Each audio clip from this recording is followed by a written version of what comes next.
যদি ছেলেটা বলে আমি ওর ধরা সব মাছ খেয়ে ফেলেছি, তাহলে তো পরি আর আমাকে আস্ত রাখবে না। এমনিতে এতদিন যা অত্যাচার করেছি, আজকে এদেরকে গাছ থেকে ফেলে দিয়ে এসেছি, আজ আর আমার রক্ষে নেই। না না, ও আমার কোনো ক্ষতি করেনি। আমি তো ওকে মাছ খাইয়ে জিজ্ঞেস করছিলাম কোন মাছের কেমন স্বাদ, সেটা আমাকে বলতে। সত্যি? কিন্তু তুমি এমন কাজ কেন করছিলে? আমি মাছের স্বাদ বুঝি না। আমার মা আবার স্বাদওয়ালা মাছ ছাড়া অন্য কোনো মাছ মুখে দিতে চায় না। মা বলেছিল শাকচুন্নিরা নাকি খুব ভালো বুঝে কোন মাছের কেমন স্বাদ, তাই ওকে খাইয়ে পরীক্ষা করাচ্ছিলাম কোন মাছটা খেতে ভালো হবে। হ্যাঁ, আমি তোকে সাহায্য করছিলাম, তুই শুধু শুধু আমাকে ভুল বুঝিস। তুমি করবে মানুষকে সাহায্য, এই কথা আমার এখনো বিশ্বাস হচ্ছে না। একটু আগেও তুমি একজনকে গাছ থেকে ফেলে দিয়েছো, তার জন্য তো শাস্তি তোমাকে পেতেই হবে। দাঁড়াও পরে, সে এখন দুর্বল অবস্থায় আছে। আমার মনে হয় মাছগুলোর মধ্যে কোনো একটা মাছ বিষাক্ত ছিল, আর সে ওই মাছটাকে অসুস্থ হয়ে পড়েছে। হ্যাঁ, একদম ঠিক। ও মাথায় তো নড়তে পারছে না আমি। কিন্তু ওকে তো আর ভুলের শাস্তি পেতেই হবে, ওকে তো আর এভাবে বারবার ছেড়ে দিতে পারি না আমি। হ্যাঁ, মানলাম শাকচুন্নি একটা ভুল করেছে, কিন্তু দেখো ওর ভুলের শাস্তি এখন পাচ্ছে। তোমাকে আলাদা করে কিছু করতে হয়নি। আর এই বিষাক্ত মাছটা না খেলে আমার মা হয়তো আসে বিষাক্ত মাছটা খেত, তাতে তার বড় কোনো ক্ষতি হয়ে যেত। সে আমার মায়ের বড় একটা ক্ষতি হওয়ার হাত থেকে বাঁচিয়েছে। হ্যাঁ, আমায় ছেড়ে দে, আমি ভালো হওয়ার চেষ্টা করছি। তুই তো সবাইকে বলিস কেউ ভালো হতে চাইলে তাকে আরেকবার সুযোগ দিতে। আমি শাকচুন্নি বলে আমাকে সুযোগ দিবি না তুই? ওকেও ভালো হওয়ার একটা সুযোগ দেওয়া উচিত তোমার। হতে পারে ও তোমার মতো মানুষের ক্ষতি করার বদলে মানুষের উপকার করা শুরু করলো। আর এখন যদি তুই আমার মতো দুর্বল শাকচুন্নিকে মানিস, সবাই তোকে নিয়ে হাসাহাসি করবে, বলবে পরের ক্ষমতা কম, তাই দুর্বল অবস্থায় শাকচুন্নিকে মেরেছে। জানতো যে শাকচুন্নি পুরোপুরি সুস্থ থাকলে সে অবস্থায় পরে তাকে মারতে পারবে না, অন্য শাকচুন্নিদের সাহস তখন আরো বেড়ে যাবে। ঠিক আছে, তোমরা যখন এত করে বলছো আমি তোমাদের কথা মেনে নিলাম, কিন্তু শাকচুন্নি যদি আমার এই গ্রামের মানুষের কোনো ক্ষতি করে, তাহলে আমি আর ওকে ছাড়বো না। শাকচুন্নি, তুমি যেখানে পালাও না কেন, আমি তোমাকে খুঁজে বের করবই। ও যদি আবার আগের মতো হয়ে যায়, আমি নিজে ওকে তোমার কাছে রেখে আসবো, তুমি চিন্তা করো না পরে। ঠিক আছে, তোমার কথা বিশ্বাস করে আমি শাকচুন্নিকে ছেড়ে দিলাম। আজ তাহলে আসি।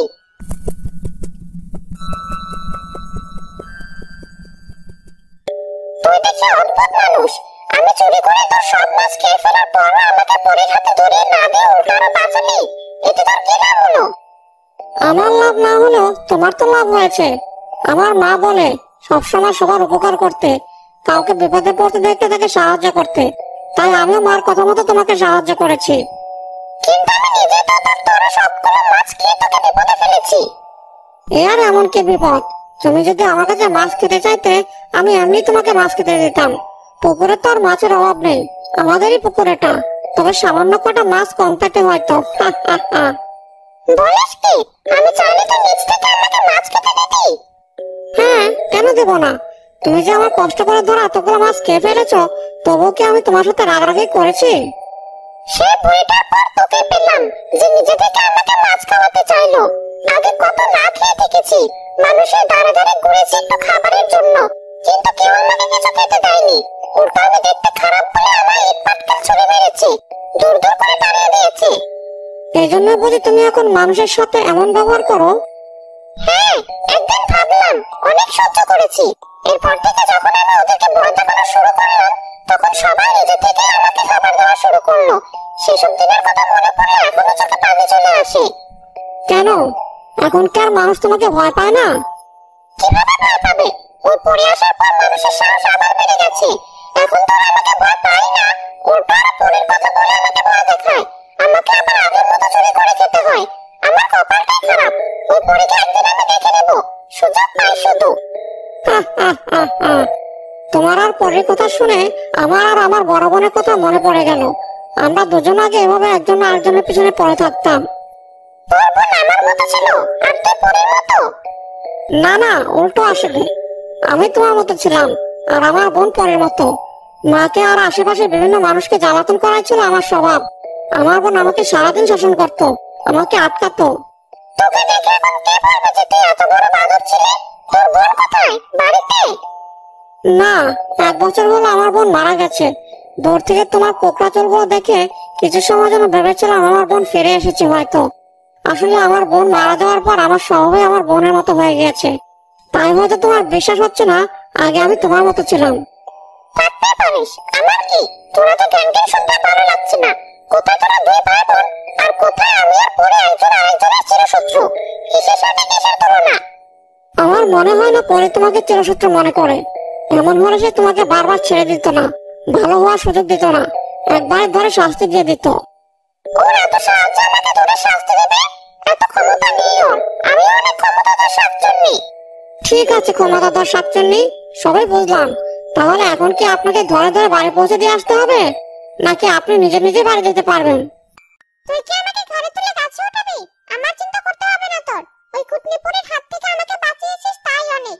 আর একটু অপেক্ষা করলে আমার পেটের খাবারটুকু হজম হয়ে যাবে, আর আমি নিজে বাড়ি যেতে পারবো। তুমি তবে এখানেই বসে থাকো, আমি বাড়ি যাই।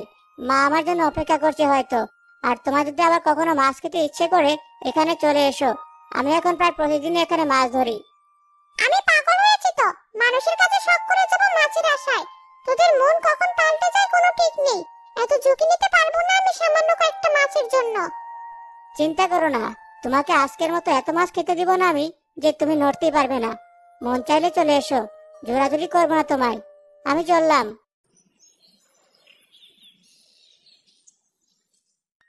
মানুষজনের পাগলামি দেখে দিন দিন বেড়েই চলেছে। শাকচুন্নিকেও মাছ খেতে দাওয়াত দেয়, কি অদ্ভুত।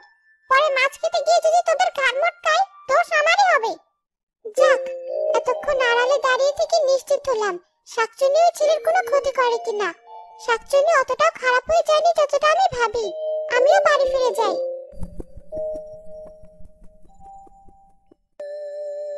এতক্ষণে ঘুম ভাঙলো আমার। কাল এত খেয়েছি যে দুদিন না খেলেও চলবে। এখন শুধু শান্তিতে বিশ্রাম নেব আমি। কি ব্যাপার? নিচ থেকে কেউ ঢিল ছুড়লো মনে হয়। কে? আমরা। তুমি পচা শাকচুন্নি, তাই তোমাকে মেরে আমরা গ্রামটা আবার সুন্দর করে সাজাবো। হ্যাঁ, তোরা সবাই ঢিল ছুড়ে শাকচুন্নিকে মার মার, মেরে ফেলবো আজকে। যেখানে তোদের মা বাবারা পর্যন্ত আমার কাছে ভিড়ার সাহস পায় না, সেখানে তোরা এতটুকু বাচ্চা হয়ে আমাকে ঢিল ছুঁড়ে মেরে ফেলবি? ঢিল তো ছুড়বো আমি তোদেরকে দিয়ে। শাকচুনি ছোট এক মেয়েকে ধরে নিয়ে গেল সেই পুকুর পাড়ে, আর সেই মেয়েটাকে পানিতে ছুঁড়ে মারলো।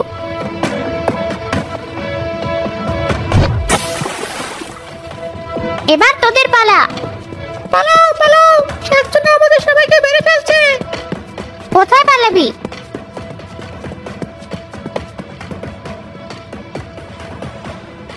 এই তো, তোদের দুটোকেও দু হাত দিয়ে ধরে ফেলেছি। এবার তোদেরকেও পানিতে ফেলবো। না না, ছেড়ে দাও আমাদেরকে। করছো কি শাকচুন্নি? আমি একজনকে পানি থেকে তুলতে না তুলতে তুমি অন্য দুজনকে পানিতে ফেলছো। কেন তুললি ওদেরকে? যা পানিতে রেখে আয়। সবগুলোকে পানিতে ডুবিয়ে মারবো আজ। আমার গায়ে ঢিল ছোড়া হচ্ছে তাই না? বোঝ মজা। আরে ওরা বাচ্চা মানুষ, না বুঝে একটা ভুল করে ফেলেছে। তুমি শুধু শুধু সামান্য একটুর জন্য ওদেরকে কষ্ট দিচ্ছ। এখন যদি ওদেরকে আমি ছেড়ে দিই, পরে ওদের সাহস আরো বাড়বে। তাই আজই ওদেরকে শেষ করে ফেলবো আমি। শাকচুন্নি, কি করছো তুমি? অবশেষে তুমি বাচ্চাদেরকেও মারতে চাইছো? সত্যি কি তোমার ভালো হওয়ার কোনো আশা নেই আর?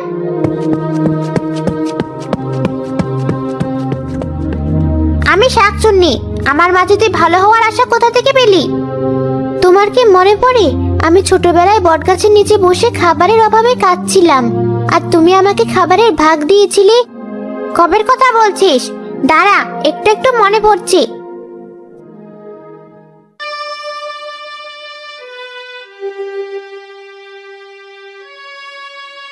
কি হলো? ওই মেয়েটা কাঁদছে কেন? ওকে আমার মতো না খেয়েছি, কিন্তু ও দেখতে তো সুন্দর। ও কেন না খেয়ে থাকবি? গিয়ে জিজ্ঞেস করি তো।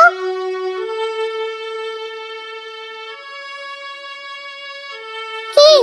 আমি আর জাদু দিয়ে কোনো উপকার করতে পারবো না তোমার। আমাকে ছেড়ে দাও। তুই তো দেখছি পড়ি, কিন্তু তোর গায়ে তো দাগ কিসের?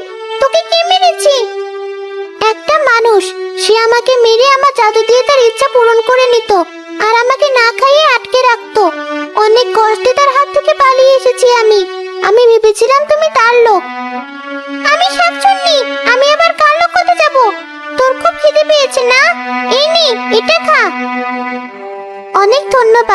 আরো আছে কি? আমার ভাগেরটুকু তোকে দিয়ে দিলাম, নে। আর শোন, সব মানুষই খারাপ হয় না। ওই বাড়িতে এক পরী থাকে, তুই ওর কাছে যা। সে যদি আমার মতো শাকচুন্নিকে মাঝে মধ্যে খাওয়াতে পারে, তোকে তো নিজের নাতনির মতো যত্ন করবে। তুই ওখানে গিয়ে থাক, তোর কোনো ক্ষতি হবে না। তুমিও চলো আমার সাথে। না, আমার মতো কুচ্ছিত শাকচুন্নি মানুষের মাঝে গেলে লাভ কম, ক্ষতি বেশি হবে। আমি কাছে কাছেই থাকি। তুই তোর সুন্দর চেহারা নিয়ে হাসি মুখে মানুষকে সাহায্য করিস মাঝে মাঝে, তাহলে দেখবি সবাই তোকে ভালোবাসবে। অনেক ধন্যবাদ তোমায়। মা বলতো যে তোমার বিপদে সবার আগে সাহায্য করার জন্য এগিয়ে আসে সে তোমার বন্ধু। আজ থেকে আমরা দুজনও তাহলে বন্ধু। শাকচুন্নি হবে পরীর বন্ধু? তুই দেখছি আস্ত এক পাগল। যা, আর দেরি করিস না। তুমি সেদিন আমাকে সাহায্য না করলে আমি হয়তো আজ এখানে থাকতাম না। এরপর তোমাকে কত খুঁজেছি আমি। অবশেষে এতদিন পর এই গ্রামে তোমার দেখা পাই। কিন্তু এতদিনে তুমি অনেক বদলে গেছো। উপকারের বদলে মানুষের ক্ষতি করাতেই তোমার আগ্রহ বেশি। নিজে তো অনেক সুখে শান্তিতে বড় হয়েছিস। আমার জায়গায় থাকলে দেখতাম তুই এসব কথা বলতে পারিস কিনা। টপু, তোমার মা হঠাৎ অনেক অসুস্থ হয়ে পড়েছে। বলছেন কি? তোমরাও চলো আমার সাথে। আমি দেখছি কি হয়েছে তার। টপুর মা, কথা বলুন। এভাবে কাজ হবে না, সর। এ কি করলে তুমি? মাকে ধরে এত জোরে চাপ দিলে, আমার মাকে মেরে ফেললে তুমি। আজ আর তোমাকে আমি ছাড়বো না শাকচুন্নি। মনে মনে এতদিন তোমাকে নিজের বন্ধু ভেবে কিছু বলিনি, কিন্তু তোমাকে এভাবে ছেড়ে দেওয়ার কারণে তুমি আজ এই কাজ করার সাহস পেয়েছো। দাঁড়াও, আমি ঠিক হয়ে গেছি। তোমরা শাকচুন্নিকে খামোখা দোষারোপ করছো। আমার গলায় একটা মাছের কাঁটা আটকে ছিল, শাকচুন্নি সেটাই বের করেছে আমাকে জোরে চাপ দিয়ে। ভাগ্যিস সময় মতো বুঝতে পেরেছি, না হলে যে আমার আজ কি হতো। আমার ভুল হয়ে গেছে শাকচুন্নি, আমাকে ক্ষমা করে দাও। আমি ভেবেছিলাম তুমি হয়তো আর আগের মতো নেই, কিন্তু আমি ভুল ছিলাম। মানুষরা আমার অনেক অত্যাচার করেছে, কিন্তু আমি এখন পর্যন্ত মানুষের বড় কোনো ক্ষতি করিনি। তোরা আশেপাশে থাকলে আমি মানুষের সাথে এমন করি, কারণ আমি জানি তোরা ঠিকই ওদের বাঁচাবি। আমি তোমাকে চিনতে পারিনি, আর এমন ভুল করব না কখনো। এবার কি আমরা বন্ধু হতে পারি? আচ্ছা, আজ থেকে আমি তোর বন্ধু।